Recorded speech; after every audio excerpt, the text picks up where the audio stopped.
Ni kawaida sana kuona mtoto ambaye amemaliza kidato cha 6 kwa mfano, au pengine ana degree kabisa ya elimu fulani, lakini hawezi hata kujipikia chakula mwenyewe, anataka kuhudumiwa. Hawezi kujifulia nguo mwenyewe, anataka kuhudumiwa. Nikawa na watania, mnazalisha maofisa wa kuhudumiwa badala ya watu wa kuja kuhudumia jamii. Jambo hili ni hatari kwa taifa na ni lazima liangaliwe, na VETA mnayo nafasi kubwa ya kuziba hilo gap.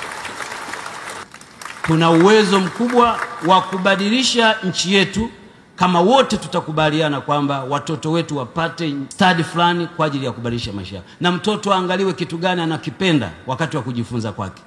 Katika elimu unapokuwa unafanya career development na monitoring ya mtoto, unamwangalia maisha yake shuleni, anapenda nini. Huyo mwelekeze kwenye hicho anachokipenda kwa kuperfect, kumpitisha kwenye mafunzo haya ya study ili kesho aweze kuwa na maana zaidi kwenye maisha yako.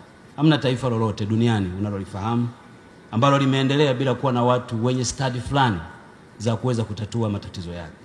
Na ikiwa tutaacha kuwekeza kwenye kufundisha watoto wetu kwenye study, manake ni kwamba tutatafuta study hizo nje ya nchi kwa gharama kubwa, na matokeo yake kazi zozote tunazojenga, iwe kujenga barabara, kujenga nyumba, itakuwa na gharama kubwa. Kwa sababu gani? Kwa sababu ujuzi ama ufundi huo huupati ndani ya nchi, na matokeo yake itakuletea hasara kubwa.